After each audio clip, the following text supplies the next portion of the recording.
நான் பிபி குளத்துலேருந்து வரேன். சரிண்ணே. சரிண்ணா, மீனாட்சி மொபைல்ஸ் எவ்வளோ நாளானே தெரியும்? எனக்கு ஒரு 4 இயர்ஸாக தெரியும். சூப்பர்.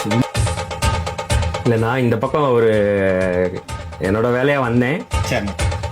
யதார்த்தமா ஃபோனுக்கு வந்து ஸ்க்ராட்ச் கார்டும் நம்மளோட டெம்பர் கிளாஸ் மாட்டுறக்காக வந்திருந்தேன். அப்போ பார்த்தீங்கன்னா இந்த கடையோட அப்ரோச் வந்து எனக்கு ரொம்ப பிடிச்சிருந்துச்சு. ஒரு கடைக்குள்ள நம்ம போனோம்னாலே அதோட நம்மளோட அணுகுமுறை தான் ஒரு கஸ்டமருக்கு வந்து ரொம்ப பிடிக்கும்.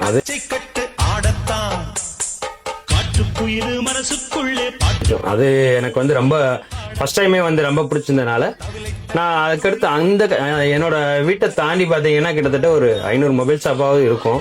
நான் அதையும் தாண்டி இங்கே ஏன் வரேன்னா அது அவங்களோட அணுகுமுறை தான். சூப்பராக இருக்கு, ரொம்ப நல்லா. இதில் நம்ம கேட்டோம்னா கொஞ்சம் இதை கம்மி பண்ணி கொடுங்கன்னா கூட மூஞ்சி சொல்லிப்பாங்க. இங்கே அதெல்லாம் கிடையவே கிடையாது. முகம் சொல்லிக்கிற அளவுக்கு இங்கே எதுவுமே நடக்கல. எனக்கு நல்ல ரேட் வந்து ரொம்ப கம்மியாக தான் கொடுத்துருக்காங்க. நல்ல ஆஃபரும் பண்ணி தராங்க.